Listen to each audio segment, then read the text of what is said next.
My name is Laura. I am 39 years old. I live in a small town called Willow Creek. It is a peaceful place.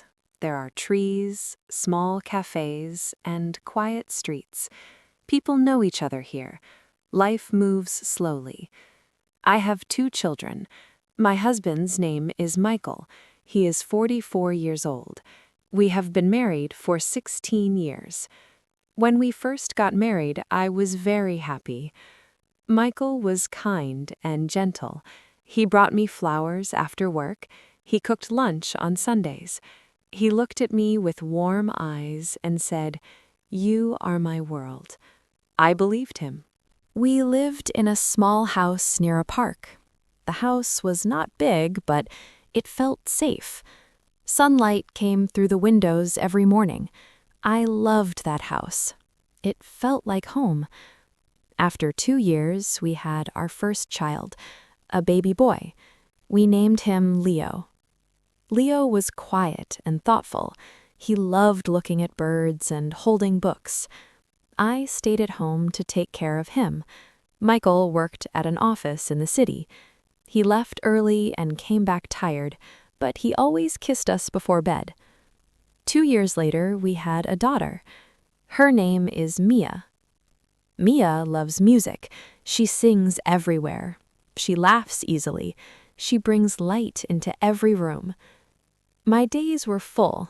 I cooked meals. I cleaned the house. I taught my children numbers and words. I watched them grow. Michael worked long hours. Sometimes he came home late, but he always said goodnight to the children.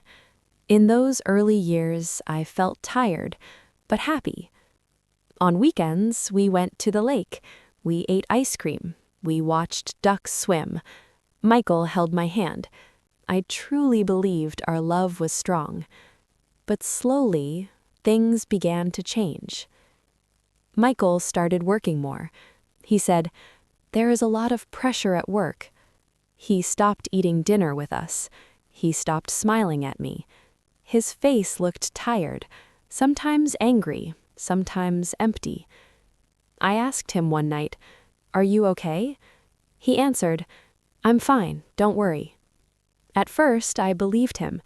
I told myself, "Work is hard, this will pass." But it did not. He came home late almost every night. He stopped calling during the day. He didn't look at me the same way anymore. I missed him. I missed the man who brought flowers. I missed his warm voice. It felt like I was living with a stranger. He was there, but far away. One evening, while washing his coat, I found something in the pocket. A receipt.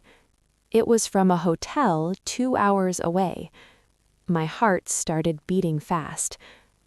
The name on the paper was not Michael's. It said, "Room booked for Mr. R. Collins and Miss Olivia." My hands shook. That night, I waited for him. When he came home, I showed him the receipt. I asked quietly, "Who is Olivia?" He looked surprised. Then he said, "She's just someone from work. It was a business trip. Nothing important." I wanted to believe him. But something inside me felt wrong. Still, I said, "Okay." I did not want to argue. I did not want to break my family. At that time, Leo was 5, Mia was 3. They were small. They needed both of us. That night, I cried silently in the kitchen. And that was the beginning of everything changing. The days after that night felt very long. I tried to live like before. I woke up early, I made breakfast, I walked Leo to school and held Mia's hand. I smiled at neighbors. From the outside, everything looked normal, but inside, I felt empty. Michael stopped telling me where he was going. Sometimes his phone was off. When I asked questions, he said, "I'm tired of explaining." So I stopped asking. The house was clean, but it did not feel warm anymore. The food was ready, but it had no taste. I laughed with the children, but when they slept, I cried. I cried in the bathroom. I cried while washing dishes. I cried because I felt invisible. I looked at Michael and did not recognize him. He used to look at me like I mattered. Now he looked past me. Weeks passed like this. One afternoon, I went to the market to buy fruit. I was standing near the apples when I heard a familiar voice. "Laura?" I turned around. It was Ethan. We went to the same school many years ago. I had not seen him in a long time. He smiled warmly. "Is it really you?" he asked. I smiled back. "Yes, it's me." He looked older, but kind. His eyes were calm. "How are you?" he asked. I wanted to say, "I'm fine." That is what I always said. But something inside me broke. I looked at him and said quietly, "I don't know." He did not laugh. He did not change the topic. He just looked at me and said, "If you ever need someone to talk to, I'm here." I nodded and walked away, but his words stayed in my heart. That night, I sat near the window. The children were asleep. Michael was not home. I looked at the stars and whispered, "What happened to my life?" I thought about Ethan's gentle voice. I didn't want anything from him. I just wanted someone to listen. A few days later, I saw him again at a small cafe. I was alone. After a moment, I walked in. He waved. I sat down. We talked about simple things: the weather, books, our town. His words felt warm. He asked about my children. I smiled and said, "They are my happiness." He looked at me and said, "You are stronger than you think." No one had said that to me in years.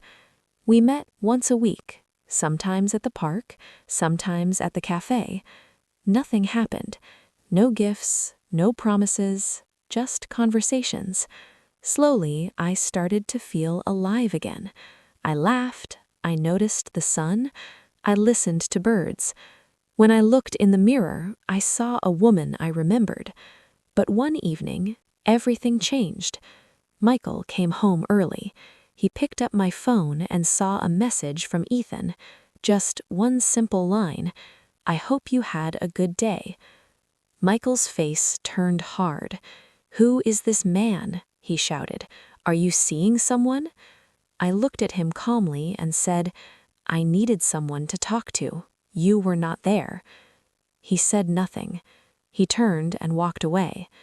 That night, the house was silent, and I knew nothing would ever be the same again.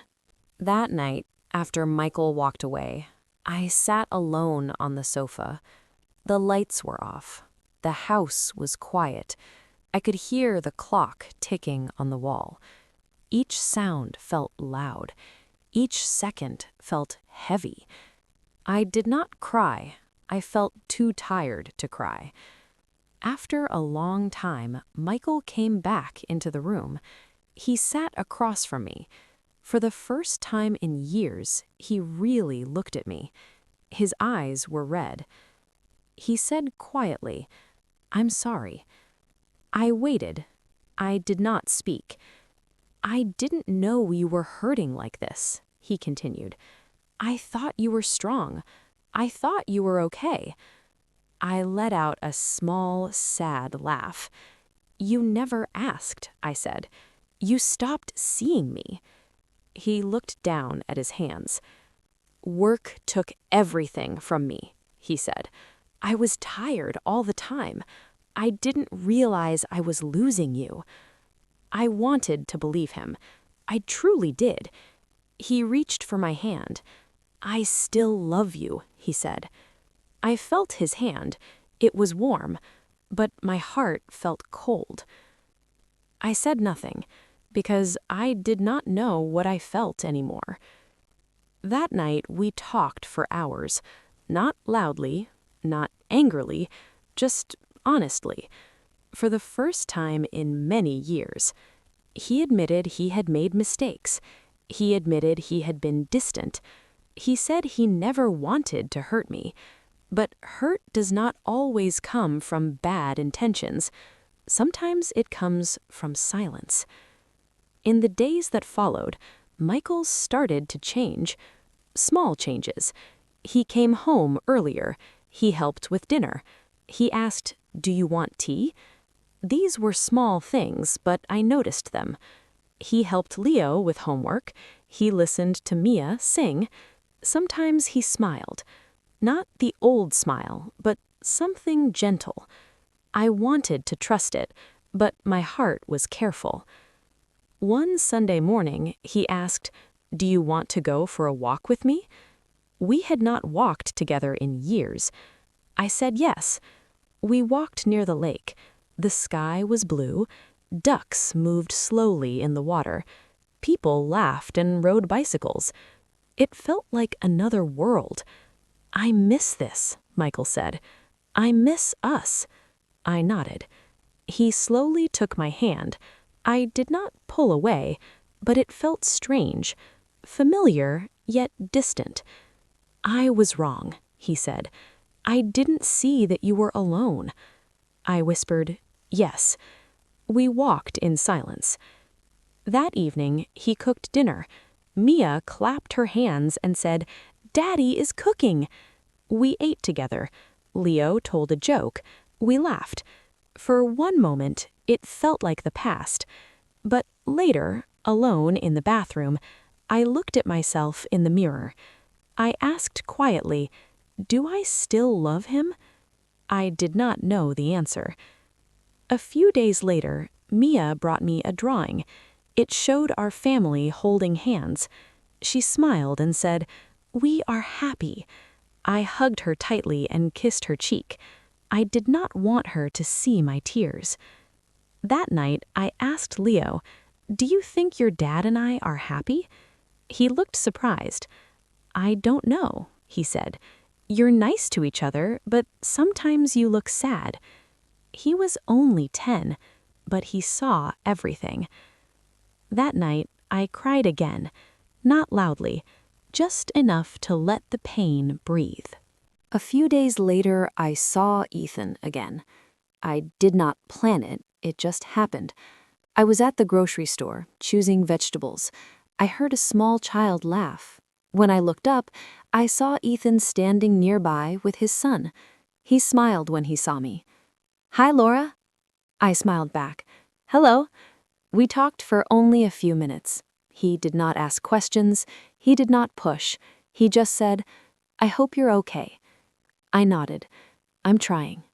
He looked at me with kind eyes and said, "You are strong. Don't forget that." Then we said goodbye. That evening, I told Michael about seeing Ethan. I did not want secrets anymore.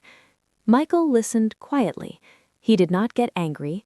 He asked, "Do you still think about him?" I thought for a moment. "No," I said honestly.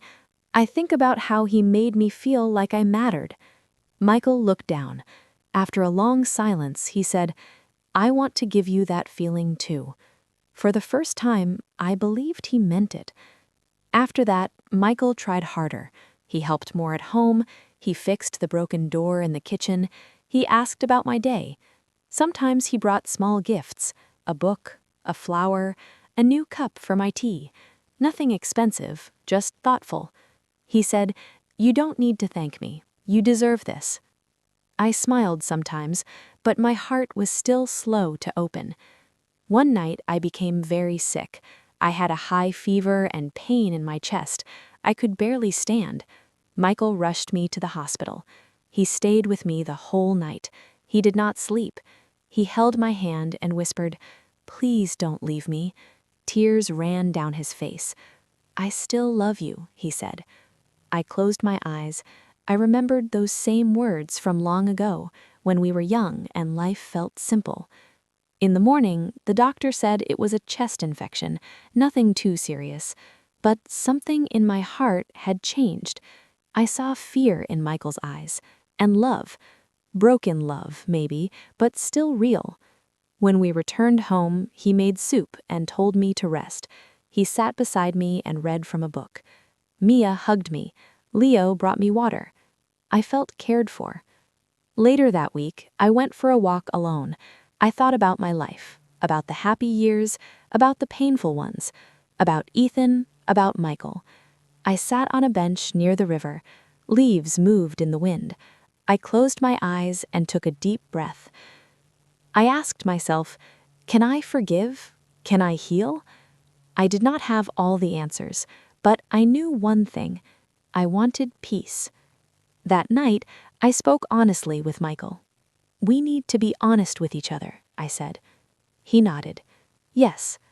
I asked, do you really want this marriage, or are you afraid to lose it? He looked into my eyes and said, I want you, not just the idea of us. I want to make it right. I asked, can you leave the past behind? Can you truly care for me? He said, I will try. I shook my head. Trying is not enough. I need you to mean it. He took a deep breath and said, then I will. I promise. And from that moment, things slowly began to change. From that day on, life did not become perfect, but it became honest. Michael and I started walking forward together, slowly, carefully, not as the people we once were, but as the people we had become. We talked more, not deep talks every day, but small ones, about the weather, about Leo's school, about Mia's songs. One evening, Michael asked, what books do you like? The question surprised me. No one had asked me that in years. I told him about the stories I loved. He listened, really listened. Another night, he asked, what dreams do you still have? I didn't answer right away. I had forgotten how to dream. A week later, he surprised me with a small dinner by the river, just the two of us. He brought a blanket, sandwiches, and tea. We sat under the stars. Thank you for staying, he said quietly. Thank you for giving me another chance. I looked at him. He was not the same man I married, and I was not the same woman. But maybe we could build something new. Not from the past, but from now. Weeks passed. Michael continued to help more at home. He washed dishes, he folded laundry, he walked Mia to school. These were small things, but they mattered to me. He stopped staying late at work. Evenings became quieter. Sometimes we talked, sometimes we sat in silence. But the silence was soft, not cold. Still, doubts stayed with me. Sometimes when I looked at him, I remembered the hotel receipt, the nights I cried alone, the way he once walked past me like I did not exist. But I also remembered the hospital, his hand holding mine, his words, please don't leave me. Forgiveness was not easy. I could forgive, but I could not forget. One morning, I stood in front of the mirror. I looked tired, but I also looked strong. I said to myself, Laura, you are trying. You are doing your best. I wanted peace, not just for my family, but for myself. That week, I wrote a letter to myself. It said, Dear Laura, you are strong. You are kind. You matter. You lived through pain and did not give up. You cried, but you kept going. Love yourself first. You deserve happiness. I folded the letter and put it in my drawer. When I feel sad now, I read it again. Some days are easier than others. Some days I smile without thinking. Other days my heart feels heavy. And that is okay. I also started doing things just for me. I began walking alone in the mornings. I visited the library and borrowed books. I listened to soft music and drank tea in silence. I bought a notebook. Every night I wrote my thoughts. I did not hide my feelings. Sometimes I wrote, I am still hurt. Other times I wrote, today I felt happy. I let every feeling come. One evening, Mia asked, Mom, "Why do you write every night?" I smiled and said, "Because it helps my heart." She nodded and said, "Maybe I will do that too." Leo changed as well. He became more open. He talked to Michael more. They played games on weekends. I watched them and felt thankful. Our family had broken once, but maybe it could heal. Not by going back, but by becoming something new. One evening, Michael came home with a small box in his hand. He did not say anything at first. He just sat next to me on the sofa and placed the box gently on the table. "This is not to say sorry," he said quietly. "This is to say thank you for not giving up on me." I opened the box. Inside was a simple necklace with a small heart. I held it in my hand and felt its weight. Not heavy, just real. I looked at him and said, "Thank you for learning how to see me again." He smiled softly and placed it around my neck. That night, we sat together with the children. We watched an old movie. Mia sang with the music. I felt a small light inside me. Not a fire, just a gentle glow. But it was enough. Sometimes I still thought about Ethan, not because I wanted him, but because he reminded me that I mattered. He was there during a time when I felt lost.